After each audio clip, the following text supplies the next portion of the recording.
Necronomicon awaits. A ritual must be performed. Seems fairly obvious. Batu! Murata! I told you I would find you. Nani? Fasten your seatbelts. It's going to be a bumpy night. It's showtime. What's your name? What? What is your name? We are men of misfortune. What is going on, misfortunate listeners? I am your fearless leader, Tyler Campbell. I am your co-host, Riley Wallen, and today we have some special guests in the house, some members of the illustrious doom metal band known as Gamma Goats. To my left, I have... Dave. What's up? What's going on, man? And we have... I'm David. And then... I am Toby. So tell us a little about yourselves, like what you guys do outside of the band, what you guys do inside of the band. Outside the band, I tattoo, and then inside the band, I play guitar. Sweet. Nice. Outside of the band, technically, I am a mechanic in a big factory. Inside the band, I play the drums, help with the arrangements. Outside the band, I've been a trucker for almost 20 years. Inside the band, I play guitar and all the fucking shit work of putting an album out. Oh, yeah, for sure. It's a lot of work. Bullshit, yeah. Right on. As I say, earlier you said you were social media manager, basically, so doing a lot of the posting and everything. By fucking default. Yeah. You're going to be getting a hailstorm from me in the next couple days. Yeah, tags out the fucking ass. Yeah, I blow that shit up. Phone's going to be blowing up. So count on me getting to them in about a week or two. That's fine. That's fine. You know, no big deal there. So, like, to kind of like dive back a little bit, I mean, what's the history of Gamma Goat? Like, how did this all come together? Like, where did the name come from? I know Dave, I believe you guys were already in the band together. David and Toby here were already part of a project, and then Dave here came along and kind of joined up with you guys. What's that all about? When I first moved back to the area, me and the singer Kyle ended up meeting up at by chance at a bar in our hometown of Gilman, Illinois. And he had told me he was working on his voice. Like, he used to be a straight yarler back when yarling was a thing. Oh, like Creed and all of that, for sure. He said he was working on singing from his diaphragm and doing Cornell shit. Right. Yeah, when you get ready, let me know. I can appreciate that. Honestly, his vocals blew me away. I mean, I heard your guys' EP, and the second I saw you guys live in Champaign, it blew me the fuck away. He sounded just like the fucking album. It's rare to find vocalists like that. He's pretty impressive. I don't know, we probably take him for granted every once in a while. I mean, what he's done with his voice over the years, since I first met him till now, it's amazing. He uses it as an instrument, I think. Oh, yeah. He's not really a frontman per se, but he can do anything with his voice. Oh, yeah, I heard his his screams, I believe, on the new album. It sounds pretty gnarly, man. He's doing some great melodic screaming. Yeah. Oh, fuck. Trying to get him to do more screams in the future, right? Hopefully. I mean, I love his singing voice too. I mean, like you said, Chris Cornell earlier. Like, I think the first time I heard you guys, you know, that's immediately what my mind went to. And I'm a huge fucking Soundgarden fan, so I'm all over that. Likewise. Yeah. So what can we expect from the new album Interlude compared to your guys' previous EP Harvest Nocturnal that you guys released in 2017? Nocturnal Harvest. Yeah, I was gonna say. So the last track on the album. Fucking Tyler. God damn it, Tyler. I'm fucking trying. I thought you did your fucking homework on these guys. Well, he got the right words. Yeah. He's dyslexic, so it's okay. This EP, although we're super excited about it, is kind of weird because it's been a long time in the making. It has. A long time in the making, and that's nobody's fault. Lots of different reasons, life, COVID, blah, blah, blah. It's definitely a turn, I think, in our material. I think everything that was on Nocturnal Harvest, some of those songs were already kind of started. I don't think at that point we had our writing style defined yet. Not to say that it's defined now, but it's becoming more refined over time. So I think these songs that are going to come out now are really the very first songs where I felt like we were all locking up as a band, like really well. Maybe, I don't want to say that writing a song is all about learning how Dave is going to do something or how Toby's going to do something and then acclimating to it. It's more about us finding our way together. You know what I mean? Right. And I think some of these songs are really going to show, I hate to say a more sophisticated side or use any of the adjectives that a lot of bands try to use when their stuff gets better. I just think it's better than the first round of songs. Yeah, and growth with bands is the single most important thing. I mean, if you're not growing as a band, producing new stuff, you're not going to go anywhere. I mean, it's plain and simple. The title itself, the last track on Nocturnal Harvest, is like the precursor to where the band was going. Mm-hmm. And this is kind of an interlude to where we're actually at now. Which makes sense for the name. This album is actually, the songs on this album are like 4 years old. Right. Yeah. It just took this long to get it recorded and mixed and everything, because COVID fucked everything up. So, yeah, for sure. The one we're about to put out right now is like the first one we put out is more like us writing songs and bringing them to everybody and everybody learning it. This one is like, this is us writing in the room together. That's what the interlude is. And the next stuff we're about to put out is like even more intensely, like there's not one single song on the next one we're going to do after this one that we didn't all sit down and write together in the room. Yep. That actually kind of leads me into my follow-up question. Like, kind of walk me through the writing process. Like, I'm sure it's not all just one person. I know for most bands, like, Toby, you probably like bring a riff in and then like you guys collaborate on it, or like Dave shows up with something, or Spider's got like a sick drum beat he wants to lay down and you guys kind of write to that. I mean, what's the process? You ever seen A Beautiful Mind? No, I haven't. When you come to practice tomorrow, you're going to see nothing but whiteboards on the walls. Oh, fuck That's yeah. cool. That's what I like to see. Every riff has a corresponding letter, and then if the riff varies at any time, it gets a number behind it. Fuck yeah. So Dave usually comes in with full riffs. Nice. I usually don't. Sometimes I do, but it's mostly Dave comes in with the basis, and then I usually deconstruct it and piss on it and then put it back together for him. Right. Basically. I know too, and I can't really speak for how other bands write songs. I know everybody writes them different. I've never been in a band that's done it like we do it now, and it's really, it can be super frustrating sometimes. Sometimes there's, we talk about a practice where we literally spent a couple of hours. I didn't have a stopwatch, but it was a couple of hours trying to learn about 23 seconds worth of music. Holy If you don't get pissed off at some point during the writing of the song, it's not going to be good. I've definitely been there. I know what you're talking about. We've had other songs. The one that comes to mind is the brand newest one that we're working on right now, and I swear it's 20 minutes a song packed into about 11 minutes. And that song has come and gone and come and gone, and it's like right when we think it's okay, it's where it needs to be, then all of a sudden it's like, yeah, but this spot needs a little bit more.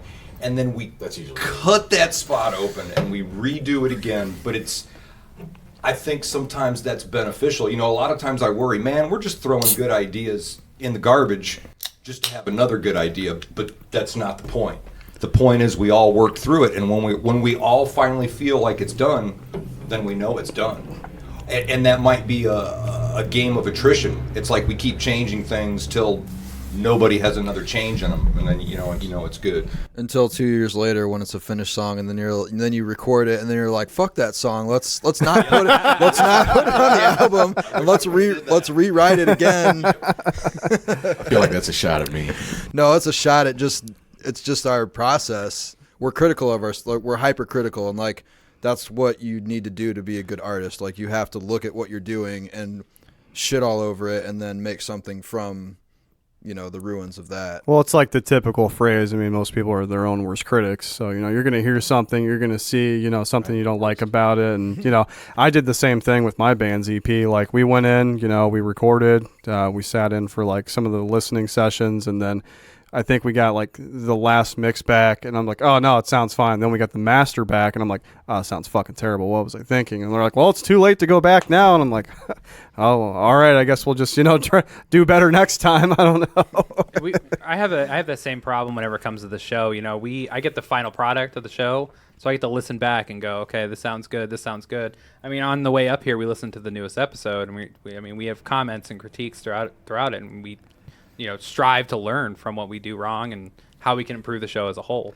Sometimes it's the opposite, though, because actually listening to the episode, I just remember being completely hammered recording it, and I'm like, it's going to be fucking terrible. And then I listened to it, and I'm like, oh, it actually was really good, and everything was kosher. It worked out. So why doom metal? Like, I know Dave's been in death metal bands. Since I've known you, you've been in death metal bands, gent bands, anything. I'm sure you guys have been in other bands, but I mean, why doom metal? I don't even know I don't know what the fuck you call it anymore. This album's got a huge doom influence on it for sure, but I don't know. I was gonna say, you guys kind of have your own sound. I wouldn't really tie it into a genre. Not really like. So when I first started jamming with these guys, they were doing like a lot of '90s shit, like. We were a cover band. Yeah, Caffeine off like Angel Dust and like Out of the Black, just stuff like that. And Clutch. Yeah, Clutch. And then I started jamming with them, and I'm more into like more heavy stuff and doom. So it's kind of like my influence. And then David is really into like a lot of like older like 80s like thrash type metal stuff, like. And like a lot of punk rock and that type of shit. So it's like a clusterfuck of like a lot of different influences, basically. Well, I mean, that's what makes a band is a collaboration of beautiful minds. You come into a room and go, I have this kind of background, I have this kind of background. Let's see what kind of magic we can make. If you were to take everybody in the band and tell them to write down their 5 favorite albums, I doubt very seriously if you'd ever see the same album twice. There's no way. No fucking way. Going back to how you started this topic, it has to be metal. It has to be. Mm-hmm. Yeah. And I'm not trying to take any credit, but I think maybe some of that is my fault, just because of the way I play. When it was just me and Toby and Kyle, we were trying to be a cover band. We were trying to do the absolute opposite of what we had always done. We were like, it's time to have fun. Let's play other people's songs. And I really sat down and I'm like, okay, I'm going to try and strip myself of some of my bad habits, some of the ways I used to do things, and tried to learn the songs the way they were, then they weren't always metal songs. But I think the more and more we worked together, I think it just became undeniable that absolutely crushing is what we had to try to do all the time. Somebody said something a long time ago. They called us scrap metal. Scrap metal. And I always use that hashtag if we post something because I think it makes the most sense. In this day and age, you have to have the adjective before the word metal so you can make everybody comfortable with what kind of music you play.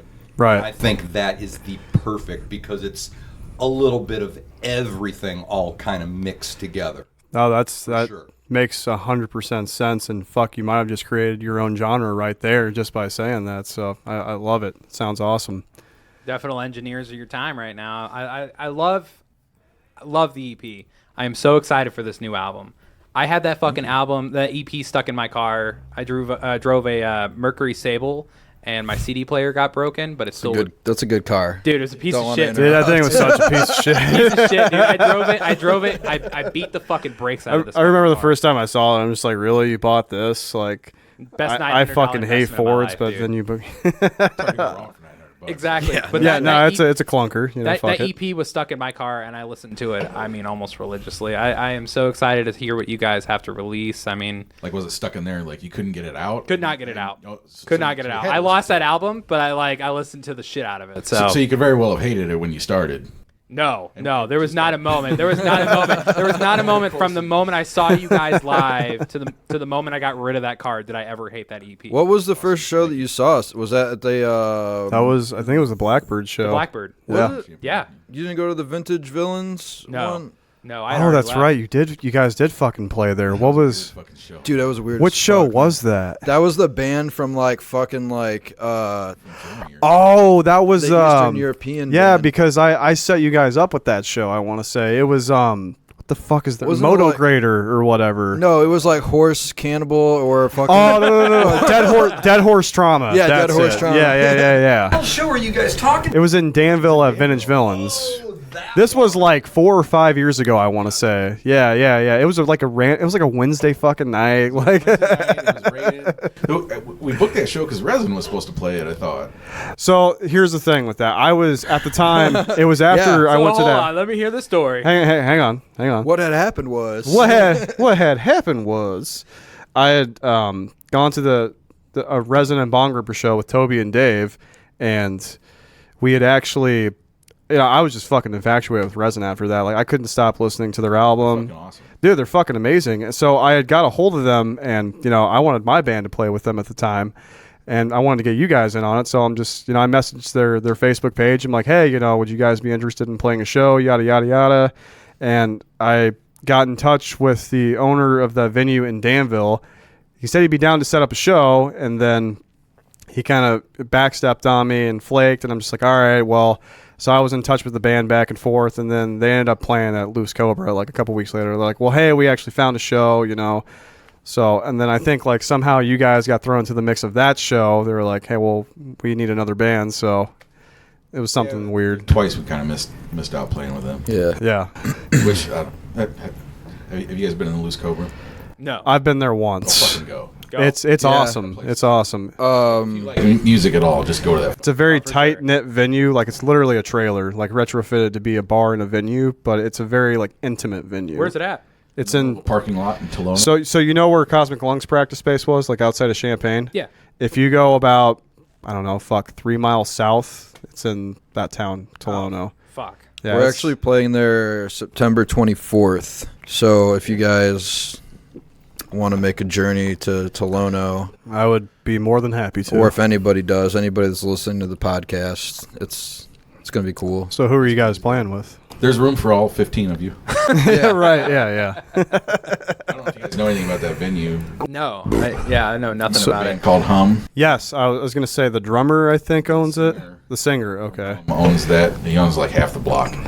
Oh, shit. He owns that bar and then the building across the parking lot. And then there's a building on the corner he's got a studio built into, which is, it's all 2-inch tape. It's fucking unreal. Nice. For real? Hell. Great dude. Great fucking dude. Great fucking place. We had a fucking blast down there. So what got you guys into music? Like, do you guys remember the first song you sat down and learned how to physically fucking Oh, fuck, play you're all the going way way back here. We're going to have to go member to member on this one. absolutely. So I remember still. Maybe I should go last. So originally, before we knew that Toby and David were going to be joining us tonight, this was kind of like a Tyler, me, and Dave interview. So Tyler had all these questions set up for Dave. Dave's my uncle, actually, so he was asking me all these fucking questions about his life, and I'm just like, So you fucked everything up there. yes, no, you're fine. No, we It's better this way, actually. You made it this better, way. trust me. It's better this way. We love it. More members, the better. Fuck it. So Tyler was asking me, he's just like, so what's like, when did Dave start playing guitar and this and that? I'm like, I don't know, dude, just fucking ask him. Like, I mean, we're going to be there. So I guess since you're asking this question, we'll go through and find out everybody's influences, their background on like first song they learned how to play, stuff like that. I'll just go first real fast because I feel like I have a good memory of it. For sure. So I had a really good friend when I was younger who got a guitar, and he started playing, and he was like, we should start a band. Like, you should get a bass. And I was like, all right. So fucking got a bass. It was boring as shit. So then I got a guitar. I think the first song I learned how to play was Come As You Are by Nirvana. And pretty much I was really into Pantera when I got that guitar. So it was kind of like Dimebag, probably my main influence as far as like wanting to play guitar. Probably still one of my biggest influences. Oh, yeah. Yeah, I mean, that's pretty much it. And just fucking, I sucked for like quite a few years because I didn't have any lessons and just kept going. For sure. That's about it. Real quick, not to get too off topic, how do you feel about the Pantera reunion that's happening? Well, half dude, reunion. So, okay. Oh, wait, you made a post about it the other day. I forgot about that. All right. So, I fucking love Pantera. It's probably one of my favorite bands of all time. I love the Abbott brothers and their musicianship and everything. Yeah. Phil's a fucking piece of shit. Yeah. I mean, so there's that in a lot of ways, but I don't know, man. Zach Wild's a pretty badass guitar player. I've never got to see him before, and I don't really care for BLS that much. They got a couple cool songs, so if I'm going to see Zach Wild, probably the coolest way to see him is playing Pantera songs. I don't know. I think personally it's not like something that's too out of the ordinary because him and Dimebag Darrell were really good friends, and Zach Wild, well, Black Label Society did write a song called In This River that was dedicated to Dimebag Darrell when he died, so I feel like it's fitting, but I just kind of wanted to hear your take on it. But also, I don't know. I've never got to see them, and I kind of feel like maybe I should just, like, skip it because it's like... Yeah. You know. Don't meet your heroes I'm totally type of deal. sympathetic to that. Yeah. Because you never got to see him. I got to see him 3 times. I saw good Phil. I saw bad Phil. You know, I saw Phil when he looked like fucking Jim Morrison inventing the Steel Tour. He could barely fucking talk, but he could still fucking sing. I couldn't figure that out. It's a tribute. It's not a reunion. Yeah, right. Okay, yeah, I did word that wrong. My apologies. I see it as they have to do it now while Phil's still physically able to fucking do it. Right. Otherwise, it's never going to happen. Say Rex, too, because didn't he go through a lot of medical shit for the last, like, decade or so?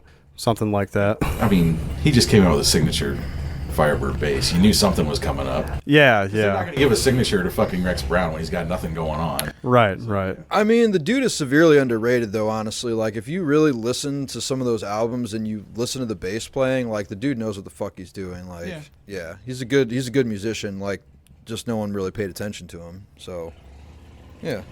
Well, glad for your input on that, guys. We'll circle back to influences. Yeah. Sorry, I didn't mean to get too far off topic, but... I wish I could tell you why I started playing drums. I absolutely have no idea anymore, if I ever had an idea. The first thing I knew I had to learn, it was probably something on the order of Looks That Kill by Motley Crue. Okay. When it was brand new. I mean, I'm showing my age, but the first thing I sat down and said, I need to be able to do this, was the opening fill for Over the Mountain by Ozzy Osbourne. Okay. Yeah, that's a fucking... Hell yeah. I had to know how to do that. Nice. Fuck yeah. And the funny thing about it is I learned it wrong based on the way the drummer that played it. I learned it wrong based on the way he did it, and it is a bad habit that is still in my style to this day, and that's like 41 years later. So, but... you know, I don't know. I suppose out of everybody in the band, I probably listen to the heaviest music, have the most extreme history with metal. It's probably a 3-way tie there. But at the same time, there's a lot of different kinds of music I like. And I'm not going to sit here and just name off stuff. Oh, yeah. A lot of different kinds. And I know when it comes to doing the Gamma Goat stuff, a lot of times I try to channel anything but metal music when I come up with my parts, because I know the way I play, it's going to come across heavy. I mean, I hit hard. You know, I like to play that way. So no matter what, it's probably going to be heavy. So if I want to think about Stuart Copeland, you know, or something like that, it gives me a little bit of room. I think it makes it a little bit more interesting. Probably alienates a lot of people too, because it's not just what you come to know from a metal band. Mm-hmm. But I don't know. It's what I do. So you guys have been in multiple bands, right? I mean. Oh, hang on. Oh, we gotta get Toby's influences here. Oh, okay, my bad. I mean, We got the Pantera talking. No, we have to. Oh, we asked the question. It's happening. Fucking Pantera. Bullshit ass band. Spider hates Pantera. No. Yeah, he does. They got one good song. Which song? Which song? Terry Gates? No. It's called Rise. I was gonna say, tell me it's a yeah. B-side at least. It's Rise. For sure. I got a Dukes and Hazzard guitar when I was 5. Okay. Yeah. That was kind of opened the gate. What the hell is that? Dukes of Hazzard? Yeah, well, no, what's Dukes the of Hazzard guitar. What's the guitar? Yeah. It was just a fucking piece of shit guitar with nylon strings on it. Oh, okay, I gotcha. I didn't know if it was like a signature model or something like that. Straight orange. And painted like the General Lee or something. Looking back on it, it was not nice, but at the time, it was fucking awesome. Right. That kind of opened the gates, and then, you know, I was a band geek in junior high, and high school. A bunch of us, a buddy of mine started playing guitar and gave me a book and an acoustic. He said, learn these songs, we're going to start a band. I'm like, oh, cool. And I was 12, and it just kind of took off from there. Clash, a lot of early, well, I mean, it was Beatles and Dylan and shit like that starting out, and then immediately morphed into the Clash. And then the LA scene, the Chili Peppers, Fishbone, Jane's Addiction, Firehose, all those bands, Minutemen. And then it's just more from there. I've been in ska bands, I've been in fucking funk bands, I've been in... Oh, dude, respect for being in a ska band. That was like a high school dream of mine when I played the saxophone. It was like something that never came to fruition, but anyway, continue. We had no saxophone rule. Oh, no shit. Get fucked, Riley. That was the only way I could like shoehorn my way in. Saxophone players would never shut the fuck up. They were, no offense, Riley. No, you're fine. That's fucking accurate. And then, like before we started this, I stopped playing for like 7 years after I had my daughter. Yeah. This was my gateway back into playing again. Fuck yeah. So yeah. So we're a gateway drug then. Yeah. Yeah. And there was a like a black metal / metalcore hardcore punk band in there before this. Okay. That was, I actually quit the ska band to be in that band because it was fucking awesome. But yeah, I'm sure. Yeah. So, okay, so you guys have been in a lot of bands, a lot of separate bands. You guys have been together for how many years? The three of us, me, Kyle, and Spider, have been together since 11.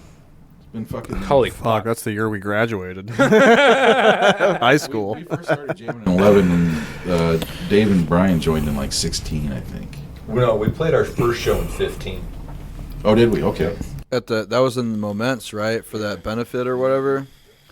Yeah, because we did Old Boys, and then they were supposed to do Old Boys again, but because of COVID they didn't. So I know it's been at least 5 years. Oh yeah. But I just remember Spider was getting tattooed at the tattoo shop, and he was talking about jamming, and he was like, "We need a bass player." And my other band that I was just in, our drummer had just moved to Colorado to go smoke weed and play drums out there. You're talking about Kyle, right? Yeah, Kyle. Okay. Who was fucking awesome. But anyways, so I was like, yeah, I got a bass player for you. And I came down there too. And then by proxy, like, I just ended up getting absorbed in as well.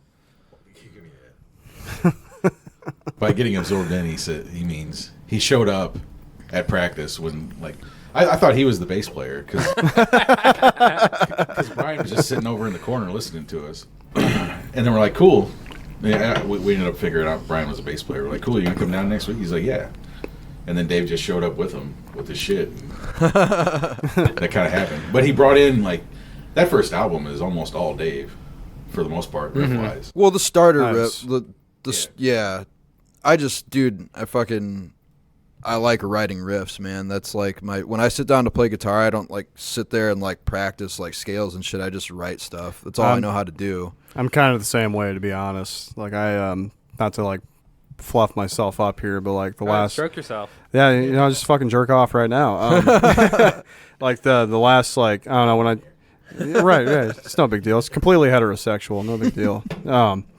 When I joined my band Cosmic Lung, like, they had like 5 or 6 songs, and I kind of came in and I wrote, like, not even to like I said, talk myself up. I wrote like the next 7 songs in that fucking band, just like laying out riffs, coming to practice, and those guys were all about it. So for me too, it was like one of those things where like I had never been in a band that played in this style, so I was just like immediately I was like, oh shit, this is way different than anything I've ever done. So I just got inspired because it was like I was doing like fucking like Dying Fetus style like death metal shit, and then these guys are like, yeah, we're playing like 90s stuff, and I was like, okay. Like Toby showed me like Clutch. I never heard Clutch before. There was like a Down song in there. I was like, all right, like, I was into like some stoner metal and stuff, but I never played that type of stuff. Dave had no idea what Behind the One meant. Yeah, well, I don't even know what that means. I also didn't know shit about gear either. Like Toby helped me out immensely on that. Like I had trash gear. Well, you definitely, opened up a fucking can of worms for sure, but So what's your guys' worst moment on stage? I mean, I've seen it. I mean, I don't want to say best because I don't know what your guys' best is because the album's not here. But I want to know what your worst was. I've had a few. Name them. We got time. Let's go. The more complicated your rig gets, the more shit that can go wrong. Mm-hmm. I agree. And it always waits until I'm on stage in front of people before it fuck up. I would say, do you think the Leslie incident, or at least everything worked? It worked. I just forgot I had a Leslie effect on for the whole fucking show. Like, we're so goddamn loud you can't hear yourself sometimes. Mm-hmm. And I had a Leslie, like a... I don't know anything about it. Leslie so a Leslie is a huge fucking speaker cabinet with the spinning speakers in it. They spin opposite directions, and there's 2 speeds. It's an awesome effect. Like, Soundgarden used this shit out of it for guitar. Mm-hmm. It was actually made for a Hammond organ. Mm-hmm. Anyway, I use that effect all the time in pedal form. I had to fuck her on a whole fucking like 2 hours. It was on. Fucking idea until we're done. It had to sound like absolute fucking garbage.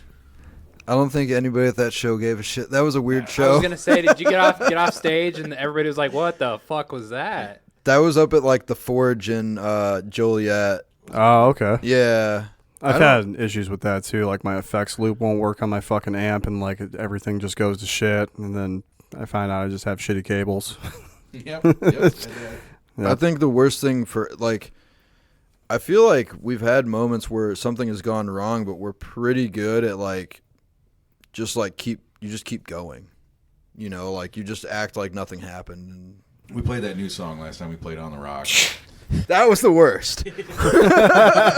We fucking got into it like we went through the intro and like something fucked up and we like started over. Yeah, and that's stage rule number 1. You never start a song. That was like high school level. Unrecoverable. Like there was no getting back. It's like we gotta dial this back for a second.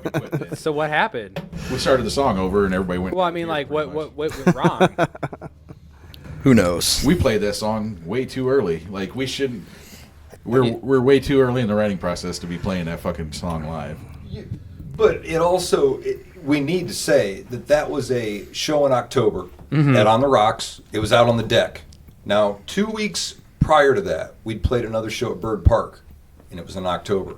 And it was 90 degrees out. So when we played it on the Rocks, it was going to be on the deck. Okay, whatever. Well, it was 38 degrees. Holy shit, yeah. Night when we started playing. Fucking Midwest weather, am I right? It was a fucking shit show for sure. And it really was. I think the whole reason we decided to play that song is because none of us had the balls to stand up and say no. We can do it. And the other guys are like, well, we can do it. And then, okay, well, we can try it. And it was like an arrangement mistake. It was a rookie mistake, unfortunately. And I'm an asshole, and I'm always trying to force everybody to play the new shit when we're not ready for it, because I'm always so excited about the new songs. Oh, for sure. And I think I dropped the ball. I think I don't know. Toby mentioned the dry erase boards earlier. I think I thought we were going to C, but we were actually supposed to be going to B. And then we all kind of looked at each other, and I was cold, and we just kind of stopped. And I don't know if we started over or if we picked up where we left off, but still it was not good. Maybe the dry erase boards could become part of our stage show. Like that could be our right. That could be our backdrop, but really it's just us trying to remember the songs while we're playing. Nobody knows. A couple 3 or 4 years ago, we were playing it On the Rocks again. This was summertime. There were no weather concerns, and I broke the strings that hold the snare on the bottom of my snare drum. Oh, fuck, yeah. And then another drummer in another band that was playing with us that night, he's like, yeah, no problem. You can use my snare drum. I broke his snare drum, too. Ooh, fuck. All in the same set. Fuck. Actually, your snare broke at the Loose Cobra when we played there, too. Yes, but at the Loose Cobra, I actually broke the snare wires themselves. Oh, fuck. Not the string that holds them. I'm pretty impressed. I mean, you're a heavy hitter when it comes to the drums, though. Like, I've seen you play. Like, I remember when we played that Blackbird show, like, My drummer was actually intimidated by you, I was gonna and I say didn't that. know that until like 3 days ago. This guy Tyler over here told me. He was just like, "Yeah, you don't remember that?" I'm like, "No, he never said anything to me." But I remember when you guys were packing up all your gear, you took all your cymbals, put them in a bag, and just threw them on the fucking ground. And my drummer, just the look on his face, he was just in shock and awe. And he was just, I think he asked you, he was just like, "You really just gonna do that right now?" And you're like, I guarantee you I hit those things harder than they just landed right now. And I was just like... You just made my day. I was just like, what a fucking statement. Well, and I pine away for the shows where we're breaking stuff down and the stage is open enough. I've been known to just drop them flat on the ground as I take them off the stands, because you're absolutely right. That can't be any worse than what I do. Fair enough. We played Indy once and we rented a U-Haul trailer. This is the kit before this one. There was no fucks given with that kid. He threw the whole fucking thing around. Like, no fucks given. I think when we were loading up at your house, you fucking threw it in there. Yeah. Dude, that fucking show. In Indy? The fucking hotel manager. Oh, yeah. Dave had a bad trip. Yeah. Oh, what happened? Like What an actual happened? Bad trip? Me and my girlfriend got in kind of an argument because it was really hot. My car's air conditioning broke and it was like 100 degrees that day, and we drove out there and we like went to the wrong hotel, and then like Oh shit. we finally get to the fucking place, and like they don't have my room ready, or like someone else is in my room, and I was just like, what did I say? The guy was like, I was like, what can I do to fix this? I was like, no, what the fuck can you do to fix this for me? And he was like, all right. He's like, all right. So are you gonna want the king bed or the double bed? And I just got in an argument with my girlfriend. I was like, well, I guess I'm gonna want the fucking two queens. And my girlfriend walked in right behind me, like when this. I was like, Dave. Toby, being a good friend, was like trying to give me eye signals, but it didn't work. It was. He walks into the lobby of the hotel, and the first thing he says is like, "Well, my fucking relationship is over." And walks up to the desk to check in. It was one of those fucking shows, but we played really man. well that night, and it was a fucking good time. That's when we met Void King, actually, too. Oh, okay. Gotcha. So you guys have played a lot of shows with them, haven't you? We played a few. Three. Okay. We're going to be doing that 24th one at the Loose Cobra is going to be with them as well, right? Yeah, that's Void King's tour kickoff. Nice. Playing Loose Cobra, and then they're going to Lawrenceville, Kansas after that, and working their way back to Indianapolis. Is there going to be Devils of Belgrade as well? No? Okay. Red Leg. Red Leg, okay. Even better. They play almost never, so. Yeah. I was gonna say that they've been in the scene like around Champaign County for so long, and I've never that's actually, I'm good friends with the guitarist of that fucking band. I've never heard any of their music, like been to their shows, but I heard they're fucking amazing. We brought them up for the release for the first EP. Okay, gotcha. Them and Void King. Nice. Yeah, Justin's a great dude. Yeah, he's really fucking nice. I talk to him a lot on Facebook. He's a good dude. So do you guys, I mean, for being in a band for so long and, knowing each other and having the experience you guys have, do you guys have any advice for upcoming artists that are in the scene that are, trying to learn what they can, as they go? If anybody ever tells you have to sell tickets to play a show, tell them to get fucked. I've been there so many Fucking times. fair. Yes. One of my earlier bands, I'm sure you guys have heard of the venue in Peoria called the Brass Rail. Oh, yeah. Fuck that Yeah, place, dude. yeah, Fuck that place. I remember, so it was like right after high school. I had this really shitty metalcore band that I was in. Which one was that? Was that the... That was Azure Azure Wake. Wake. Yeah. It was a shitty one. Yeah, it was a really shitty one. Really That was the one I- where you guys paused in between every change of the song because your drummer didn't know what to do. Yeah, because my drummer didn't practice, and he thought he knew everything. This was also the same drummer that told me that he didn't like Meshuggah, and I was ready to walk out of the band the day he said that. But I was good friends with these guys, we high school friends, whatever. Anyway, there was like 5 different occasions we played there, and every fucking time they're like, "Oh, you have to sell tickets or you're not getting paid." Fuck that. And of course, we live like 2 hours away. So we're supposed to rally up 30 people to fucking drive to Peoria from Danville to go see some show. And I mean, the bands we play with are really fucking big bands, but it's just like a lot to ask on like a Tuesday night for all these fucking people. So Especially when you lived in Danville at the time. No one's going to drive an hour and 30 minutes to fucking go to a show on a Tuesday to come back and go to school or go to work, dude. yeah, there was a show that I played with Attila and Within the Ruins and some other like big metalcore bands at the time. And I'm pretty sure you came out to that. Yeah. You were about to have me do vocals because your vocalist fucking didn't show up. Yeah, that was a fucking mess. Yeah. And just goes to show you how shitty that band was. And dude, that was like one of the worst shows of my life. Like we played so terrible, and then I remember like it was fun, but like Your we drove all the your guest vocalist about cried on stage while doing one of your songs. It was the saddest thing I have ever seen in my entire life. I don't even even remember that. I think I was just at that point, like I just wanted to get it the fuck over with. And I remember we got done with the show. We smoked with like the front man of Attila or whatever, and we left. And I'm pretty sure you drove us back home. The guy's really cool. Everybody. Yeah, right now we're not. I know nobody can see this right now, but yeah, right now we're not in our studio. We're actually in Dave's shop right now. And somebody just pulled up on a motorcycle, and we are definitely going to talk shit about him for the next 5 minutes. So enjoy this next 5 minutes. They look like they're dressed to go to a club, but they're riding a Harley. Yeah. I don't even know if he's dressed to go to a club. Dude, he at least parked it the proper way, a motorcycle. What a fucking Chad, all right? What a fucking Chad. Dude. Straight up Chad. There was a truck parked right here earlier today that had the license plate was just Chad. Nice. Nice. It was like a big silver truck and the license. It was a vanity plate. And it just said Chad. Anyways, where were we going with that? I have no idea. I was just gonna say, like, as far as like the pay to play shit that you brought up, yeah, if at all costs, I agree with you. Avoid that. Like, tell that venue to get fucked. Like, it's not worth it. We play the music, you promote the show. We're not going to do your job for you as well. Exactly. Yeah, I agree. We will do all we can to push the show. You know, I used to go out and flyer, handbills, all that shit before the internet was a thing. Yeah. But yeah, I'm not going to fucking sell tickets. That's your fucking job. Right. Yeah. We're bringing the people to you. You know, just do your fucking job, promote the show, do a flyer. You know, especially if like the venue's in a larger city too. You know, it's like it shouldn't be that hard. You would think. I lived in Indy for 10 years. You never saw that shit over there. Oh no shit. No, not at real shows. You know, and then here, like, I'm not gonna talk shit about anybody local. You're gonna talk about. Are you gonna talk about the? I don't give a fuck. You're gonna talk about the Grindmother show where they. Yeah, the corn dude. The corn. The corn dude. Like Jonathan Davis corn, like Freak on a Leash corn. Jonathan Davis just shows up. He was the promoter of that show. Jonathan Davis that runs that night. I was like, what?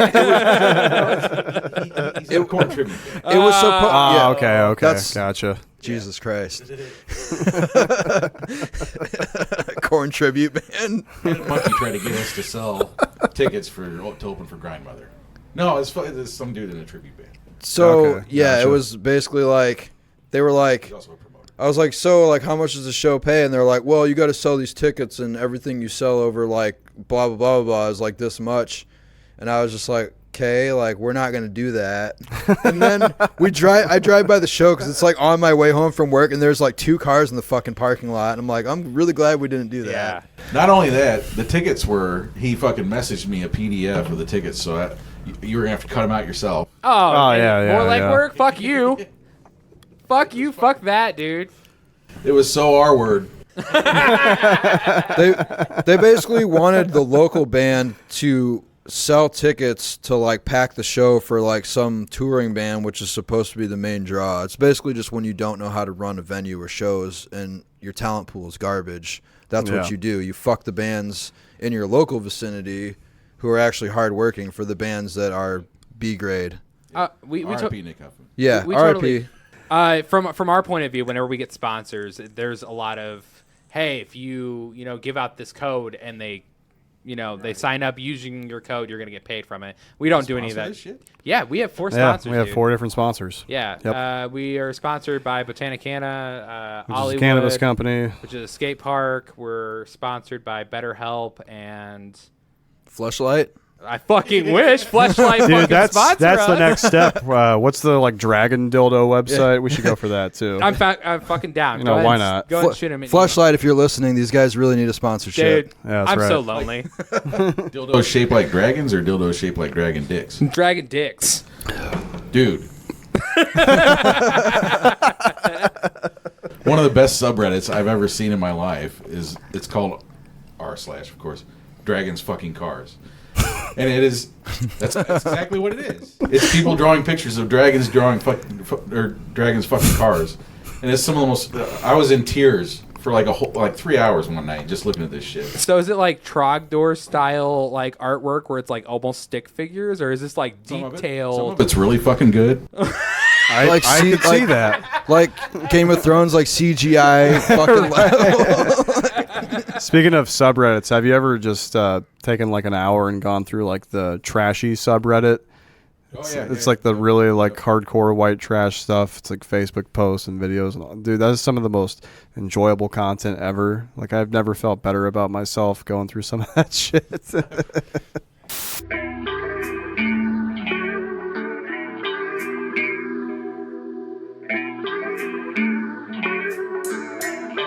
the sun sets, the barren desert plains into the valley of the moon. A warrior rises from a certain death to ignite fury across the reveling sobs of I am your humble co-host, Riley Wallen. And if you guys get a chance, go ahead and check out our LinkedIn tree. We have Twitch, Twitter, Facebook, Instagram. We're on 32 different streaming sites. Go ahead and check those out. Also, don't forget to check out our Patreon. We're always active, and we're always posting new content for you guys to go ahead and check out. So we've got Dave, David, and Toby in the fucking group, and We are at the Gamma Goat on Instagram. Mason, keep all that in. He remembered his name. Fucking Christ, dude. Got too fucked up. Real quick, there's another Gamma Goat in Lincoln, Nebraska. We are not them. So don't follow them. Yeah, we are at the Gamma Goat. Do you guys have any shows coming up?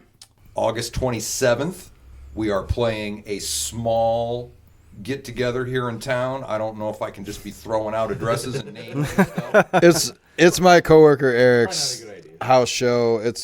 It'll be cool. If you know, you know. There you go. Fair enough. And then September 17th, we are playing the Estival Festival. Almost 100% sure of that. We don't know what time we're playing. It's going to happen. It's in the works still. And that's here in Kankakee. Then September 24th, we're back at the Loose Cobra, and that's in Tolono, Illinois. That's going to be with Red Leg and Void King. And then I haven't gotten the confirmation back yet, but October 29th, we will be with Shaper and Barren Plains at the Sound Growler Brewery in Tinley Park, Illinois. That sounds awesome, man. Sounds amazing. That very well might be the first ever playing for real of the 20-minute song crammed into 10 and a half minutes. God damn it, David. It's going to be fucking great. We're going to do it, Toby. We're going to force you to. We're going to force you to do it. It's going to happen. Yeah, I know. And I'm also you trying don't to even get have you any guys... solo. Do you have some solos in that song? I don't remember. You have the clean part solo. Beers in, I don't fucking know. You have the clean part solo. Same, man, same. Guys, I cannot thank you guys enough for being here. Well, actually, for having us, dude. Thank you guys for having us, in Dave's studio right now. I cannot wait to watch you guys practice. If you guys get a chance, check out their new album that's coming out, Interlude. Stay fucking on it. It's going to be great. Streaming things this week. Thank you guys so much. Stay misfortunate. And always listen to Mom. And we're fucking out.